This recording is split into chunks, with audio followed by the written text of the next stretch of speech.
ٹھیک ہے ساتھ اس معاملے پر آپ کا بھی کمنٹ چاہوں گے، لیکن شبلی فراز صاحب نے ہمیں جوائن کر لیا، ان سے بات کر لیتے ہیں۔ میں بائی دا وے شبلی صاحب کے پاس جانے سے پہلے میں بتاؤں کہ حبیب صاحب کی بات سے میں 1% بھی اگری نہیں کرتا، تو ضرور مجھے موقع دیجیے گا، کیونکہ عظمت سعید شیخ صاحب بہت ہی محترم ہیں۔ جوائن کر لیا، ان سے بات کر لیتے ہیں۔ شبلی فراز صاحب، ابھی تو تحقیقات شروع ہی نہیں ہوئی اور کمیٹی کے سربراہ متنازع ہو گئے ہیں۔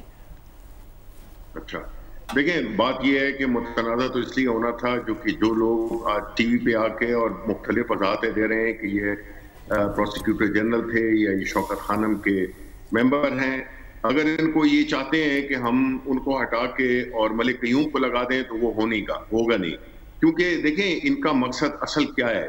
اصل مقصد یہ ہے کہ جو حقائق ہیں وہ سامنے نہیں آئے، کیونکہ اس میں سارے پہ ان کی جو گناہوں پہ انہوں نے اپنے جو پردہ ڈالا ہوا تھا وہ فاش ہو گیا ہے۔ اور دوسری بات یہ ہے کہ ہمیں اس سے کوئی غرض نہیں ہے کہ کون اس کو انویسٹیگیٹ کر رہا ہے، فیکٹس تو سامنے آ گئے ہیں۔ اب ہم نے جو ہے تو اس کا تعین کرنا ہے کہ کون کون وہ کردار تھے جو کہ اس پورے ڈرامے میں انوالو تھے، جس نے ایک سیکنڈ مجھے بات تو کر لینے دیں مجھے۔ وہ یہ ہے کہ اس میں سارے وہ لوگ جنہوں نے کہ اس ملک کو نقصان پہنچایا، ابھی اپوزیشن کے پاس کیا، ان کے پاس نہ شرم ہے نہ حیا ہے کہ یہ بجائے اس کے کہ آ کے اپنے گناہوں کا ایک ثبوت دیں، کوئی اپنے آپ کو کلیریفیکیشن کریں، انہوں نے یہ کبھی ججز پہ کمپلین کر دیتے ہیں، کمیٹی ان کی مرضی کی بنائے۔ یہ تو ان کی عادت رہی ہے کہ ان کو ہمیشہ اپنی پسند کے ججز چاہیے، ملک قیوم جیسے ان کو ججز چاہیے اور فیصلے ان کو اپنی منشا کے مطابق چاہیے، تو یہ اس کو کنٹروورشل اس لیے بنا رہے ہیں اور کوئی وجہ نہیں ہے۔ جی بولیں آپ۔ شبلی فراز صاحب، سرمد جلال عثمانی صاحب کا نام آپ کو یاد ہوگا، جب پیناما کیس آیا تھا تو اس وقت ان کو نومینیٹ کیا تھا حکومت نے کہ پیناما کی انویسٹیگیشن کر لیں۔ اس وقت پاکستان تحریک انصاف کا موقف تھا کہ ہم ایسا نہیں ہونے دیں گے، سپریم کورٹ کو اس میں انوالو ہونا چاہیے۔ آج بھی اگر آپ سپریم کورٹ کے چیف جسٹس صاحب کو ایک خط لکھیں کہ آپ یہ کمیشن بنانا چاہتے ہیں اور وہ ایک کمیشن بنا دیں، تو آپ کو اس میں کیا اعتراض ہے؟ یہ تو قانون کے اور انصاف کے تقاضوں کے مطابق ہوگا، اور آپ کا سابقہ سٹانس بھی اس کی دلیل ہے۔ نہیں، لیکن اس میں کیا ایشو ہے کہ اگر ایک پرائم منسٹر نے ایک کمیٹی بنا دی ہے منسٹریل کمیٹی کی ریکمنڈیشن پہ، جس کے ایک اسٹیبلش ٹی او آرز ہیں، مقصد تو یہ ہے کہ ہم نے حقیقت کو پہنچنا ہے، کیوں متنازع بنا دیا جاتا ہے ایک ایسی سچویشن میں جہاں کہ پتہ ہے کہ ایک زیادتی ہوئی ہے ملک کے ساتھ اور اس کو انویسٹیگیٹ کرنا ہے، اور اس میں کوئی ہمیں چیزیں انوینٹ نہیں کرنی پڑیں گی، اس میں کوئی کسی نے کوئی یہ فیصلہ نہیں دینا کہ اس نے وہ تو جب جو ثبوت آئیں گے سامنے، جو کردار سامنے آئیں گے، اور اس میں کوئی فرق نہیں پڑتا کہ کس کا نام آتا ہے، وہ جب ہوں گے تو اس کو شروع سے متنازع بنانے کا مقصد ہی یہی ہے کہ یہ پورا پروسیس متنازع ہو جائے۔ شبلی صاحب، یہ ہے آج بیسیکلی آپ کے وزیر نے ایسا کیا ہے۔ آج آپ کے ایک وزیر شیخ رشید صاحب نے کراچی میں پریس کانفرنس کی، جن کا کلپ ابھی ہم نے سنایا، اس میں وہ کہہ رہے ہیں کہ براڈ شیٹ آئندہ الیکشن کا سب سے بڑا موضوع ہوگا۔ اگر ایک چیز کو آپ کی پولیٹیکل گورنمنٹ، آپ کی وفاقی کابینہ اگر کا ایک اہم رکن یہ کہہ رہا ہے کہ آئندہ الیکشن میں براڈ شیٹ ایک اہم حصہ ہوگا الیکشن کا، تو پھر آج تو اس کو بالکل آپ کی ججمنٹ پہ تو نہیں چھوڑا جا سکتا نا؟ نہیں، ہماری ججمنٹ پہ تو نہیں چھوڑا جا سکتا، لیکن یہ تو ضرور ہے کہ اگر یہ ایشو تھا، بجائے اس پہ بحث ہوتی کہ یہ جو بھی کردار ہیں چاہے وہ میڈیا پہ اس کو ڈسکس کیا جاتا، اب ڈسکشن کل سے کیا ہو رہی ہے، پرسوں سے کیا ہو رہی ہے کہ جی یہ تھے attorney general, deputy prosecutor general تھے اس وقت میں، یہ شوکت خانم کے وہ تھے۔ اب آپ مجھے یہ بتائیں کہ اس ملک میں کبھی یہ بات نہیں ہوگا کہ جو اصل مسئلہ ہے وہ اپنی جگہ پہ رہے اور دوسری جو معمولی باتیں ہیں، جو کہ غیر ضروری باتیں، ثانوی باتیں ہیں، ان پہ بحث ہو جائے؟ کیوں نہیں ڈسکس ہو رہا براڈ شیٹ کا کیس ان کے میرٹس پہ؟ شبلی فراز صاحب، اپوزیشن تحقیقات پر اعتراض نہیں کر رہی، وہ تو خود چاہتی ہے کہ تحقیقات ہو، لیکن وہ کہہ رہے ہیں کہ سینٹ کی ہول کمیٹی بنایا جائے۔ کہ ایسا نہیں ہو سکتا حکومت اور اپوزیشن مل کے بیٹھ جائے اور ایک کمیٹی بنائے جس میں دونوں طرف سے رضامندی ہو، کون سے ممبر شامل کیے جائیں، تحقیقات ہوں گی؟ دیکھیں، پارلیمنٹ میں یہ ڈسکشن اس دن آئی تھی اور جاوید عباسی صاحب نے اس آئیڈیا پروپوز کیا تھا اور میں نے اس کو سیکنڈ کیا تھا کہ بالکل وہ کمیٹی آف دا ہول، وہ اپنی اس کو کوئی وہ نہیں ہے، وہ پارلیمنٹ ہے اور وہ کسی بھی چیز کو ڈسکس کر سکتی ہے اور وہ ثوابدید ہے چیئرمین کی کہ وہ کیا رولنگ دیتے ہیں۔ جب تک وہ رولنگ نہیں دیتے ہیں تو ہم اس پہ ہم نے جو کمیٹی بنائی ہے، ہم نے یہ پہلے ہی کہہ دیا تھا کہ یہ کتنا امپورٹنٹ ایشو ہے۔ جس طرح کہ اگر مجھے سمجھ نہیں ہے حبیب اکرم صاحب کی بات کی کہ وہ یہ کہہ رہے تھے کہ شیخ رشید نے یہ کہا ہے کہ یہ اگلے الیکشن کا ایک اہم موضوع ہے، بالکل ہوگا، یہ پاناما 2 ہے. تو اس میں اس سے کیا فرق پڑتا ہے؟ یہ تو منسٹر صاحب یہ بتائیے، اس کی تہ تک جائیں گے. منسٹر صاحب یہ بتائیے کہ تھوڑا آپ اس بات پہ روشنی ڈال سکتے ہیں کہ کیا کنسلٹیشن ہوئی اس کمیٹی کے سربراہ کی تعینی سے پہلے؟ پرائم منسٹر صاحب نے کیا کنسلٹیشن کی، کیا تھاٹ پروسیس تھا؟ ذرا اس پہ تھوڑی روشنی ڈالیں گے کہ شیخ عظمت سعید صاحب کے نام پہ کیسے ارائیو ہوئے آپ؟ دیکھیں، نام شیخ عظمت سعید کا ان کا اپنا ایک سپریم کورٹ کے chief justice, not supreme court کے جسٹس رہ چکے ہیں، بہت سینئر جج، ان کا ایک نام ہے، ان کا ایک سینئر، ایک ریسپیکٹیبل نام ہے. تو ہم نے چونکہ کہا تھا کہ ہم بنائیں گے ایک سپریم کورٹ یا ہائی کورٹ کے جسٹس کو ہم اس کمیٹی کا سربراہ بنائیں گے، اور جس کے 3-4 ممبران اور بھی ہیں، تو اس لیے ان کا نام آ گیا. لیکن سپریم کورٹ آپ کا نام آ جاتا تو کہتے کہ جی کیوں آپ کا، ان کا نام کیوں ہے. تو تھاٹ پروسیس دیکھیں، کسی کا بھی اس طرح نہیں ہوتا. کنسلٹیشن کے ذریعے ہوا ہے، اور جو پرائم منسٹر کے جو قریبی رفقا ہیں اور جو ان کے ساتھ اس ہر ایشو ڈفرنٹ ہوتا ہے. ایگریکلچر کا ایشو آپ لا منسٹری کے ساتھ نہیں ڈسکس کر سکتے. منسٹر صاحب جو بھی ان کے کنسرن لوگ ہیں، گزارش یہ ہے کہ میں آپ کی بات سے اور گورنمنٹ کی ڈیسیژن سے، میرے خیال میں جسٹس عظمت سعید جیسے بڑے کم لوگ ہیں جن کی اتنی اچھی کریڈیبلٹی ہو پورے لیگل جوڈیشل فریٹرنٹی میں، لیکن بہتر نہ ہو کہ آپ بطور حکومت اگر اس بات پہ تھوڑی سی کلیئرٹی لے آئیں کہ ججز تو دیگر بھی اور بھی ریٹائرڈ ججز ہیں جو کہ کچھ متنازع ہیں، اپنے ٹینیور کے اندر متنازع تھے، کچھ اس کے بعد متنازع ہو گئے. جسٹس عظمت سعید شیخ صاحب اس طرح کے جج نہیں ہیں جن کو انڈیویجولی کسی بھی شخص کے اندر، کسی بھی کیس کے اندر متنازع قرار دیا جائے. ٹھیک ہے، ایک اپوزیشن کا اوورال تو تھا نیریٹو کہ جی جس نے بھی نواز شریف کو ڈسکوالیفائی کیا اس بینچ پہ میں ہوتا، آپ ہوتے، حبیب اکرم صاحب ہوتے، ہمارے خلاف باتیں ہوتی.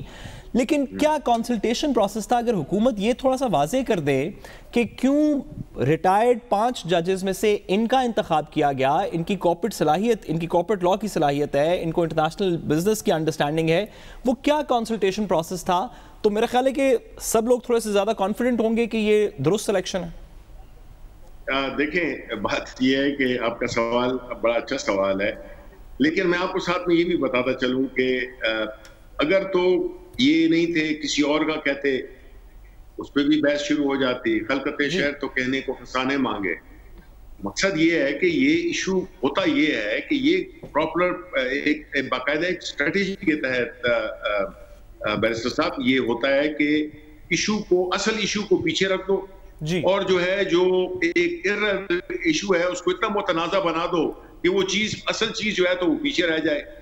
یہ بنیادی ان کی اسٹریٹجی ہے جو آ کے آج یہ کیوں اگر انہوں نے نہیں کیا، یہ تو ہیں ہی اس کے بنیادی کردار. یہ تو طے ہے کہ اس میں پی ایم ایل این کے جو نواز شریف ہیں، جو آصف علی زرداری ہیں، یہ اس کے مین کیریکٹرز ہیں.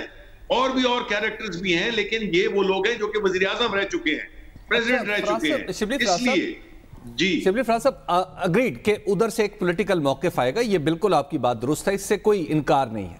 لیکن آپ کے خیال میں کیا ایسا مناسب ہے کہ ایک شخص، ظاہر ہے نواز شریف صاحب کا نام براڈ شیٹ اور ان کی فیملی کا نام براڈ شیٹ سے جڑا ہوا ہے، نواز شریف کے بارے میں ایک جج صاحب اپنا مائنڈ دے چکے ہیں پیناما کیس میں، اور آپ دوبارہ انہیں لے کے آ رہے ہیں ایک انویسٹیگیشن کے لیے، آپ کو نہیں لگتا کہ یہ ایک بذات خود فی نفسی ہی ایک دوسرے سے متصادم چیزیں ہیں کہ پہلے ہم مائنڈ دے چکے ہیں اور اس کے بعد دوبارہ انویسٹیگیشن ہو رہی ہے؟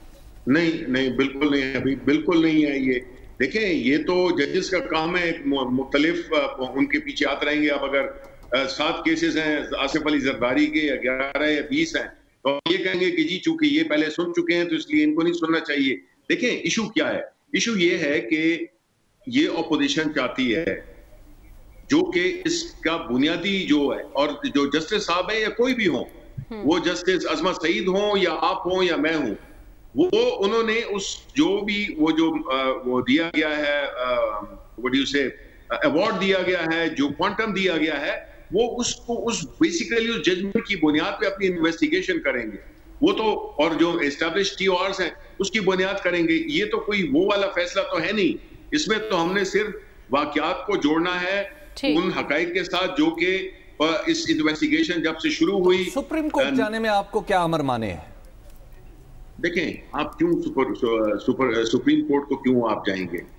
اگر ایک کمیٹی بن سکتی ہے، پہلی کمیٹی بنی ہے یا آخری کمیٹی بنی ہے، کمیٹی بنتی ہے اس لیے یہ کورٹ کی ڈیسیجن تھی جس کے لیے ایک لیگل مائنڈ چاہیے جو کہ اس کو انٹرپریٹ کر سکے، اس کو انڈرسٹینڈ کر سکے اور ان لوگوں کا تعین کر سکے، ان کو منظر عام پہ لائے جو کہ وہ پردے کے پیچھے بیٹھے ہوئے تھے. اس میں تو کچھ کردار تھے وہ جو کہ سامنے تھے. تو پتہ چلنا چاہیے قوم کو، کیونکہ قوم کا نقصان ہوا ہے. اور اوپر سے یہ جو اللیگل پیسے لے کے یہاں سے چلے گئے تھے، جائیدادیں بنا لی، تو اس میں کوئی بات نہیں ہوتی ہے. بات اس پہ ہوگی، یعنی ابھی بھی ہم 15-20 منٹ تو اس میں ہم نے لگا دیے کہ جی کیوں نہیں، وہ کیوں نہیں اور وہ کیوں. تو مطلب ہے کہ جی دیکھیں ہم اصل کہانی کو بس پوچھ نہیں ڈال سکتے. میرا ایشو ہے مین کہ اس کی تہہ تک پہنچا جائے، اور یہ کوئی نہیں ہے کہ اس میں کوئی ایک مفروضے پہ بات ہوگی پھر آپ کی بات ٹھیک ہوتی کہ جی ان کا بائس مائنڈ ہے. حالانکہ ججز کی ڈیسیجن ہم یہ نہیں سمجھتے ہیں کہ وہ انہوں نے بائس ڈیسیجن کیا ہے، انہوں نے میرٹ اور لا کے مطابق ڈیسیجن کی ہوتی ہے. ٹھیک ہے، بہت شکریہ شبلی فراز صاحب ہمارے ساتھ موجود تھے. ساتھ آپ کا کمنٹ اس تعیناتی پر کیا نون لیگ جان بوجھ کر متنازع بنا رہی ہے؟ اور اگر مان لیا جائے کہ کمیٹی تحقیقات کرے گی، رپورٹ سامنے آئے گی، ذمہ داروں کا تعین ہو جائے گا، سوال وہی ہے کیا لوٹی ہوئی دولت واپس آئے گی؟ جو $29 ملین کا نقصان ہوا ہے اس کا ازالہ ہوگا؟ دیکھیے لوٹی ہوئی دولت واپس آئے گی تو $1 ملین کا ایسا سوال ہے جو کہ میں جواب نہیں دے سکتا. لیکن جسٹس عصمت سعید شیخ صاحب کے ساتھ ہم زیادتی کر رہے ہیں، اس کو کوئی دو رائے نہیں. سیاست بھی اس کے اندر زیادتی کر رہی ہے، میڈیا بھی اس کے اندر زیادتی کر رہا ہے. میں بصد احترام کہوں کہ حکومت بھی اس میں زیادتی کر رہی ہے. حبیب صاحب نے جو پوائنٹس ریز کیے میں ان پہ فردن ایک دو باتیں کرنا چاہوں گا کہ میں نے نوٹ کی.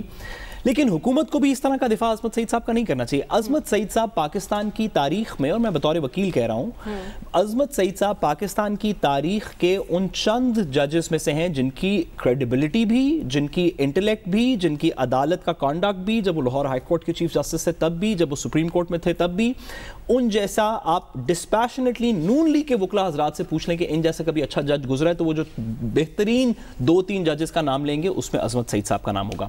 اگر آپ کہیں کہ کارپوریٹ میٹرز میں، فائنینشل اینڈ کارپوریٹ میٹرز میں جس نوعیت کا یہ براڈ شیٹ کا کیس ہے اس میں آپ 2 یا 3 ججز بتا دیں تو میرا خیال ہے شاید سر فہرست یعنی تو دوسرے نمبر کے اوپر عصمت سعید صاحب کا نام ہوگا، شاید واحد ہوں گے. اور حکومت کو میرٹس کے اوپر ان چیزوں پہ عصمت سعید صاحب کو ڈیفینڈ کرنا چاہیے بیکاز وہ واقعی اس بات کو ڈیزرو کرتے ہیں. 2-3 باتیں حبیب صاحب نے کی، میں ذرا واضح کرتا چلوں.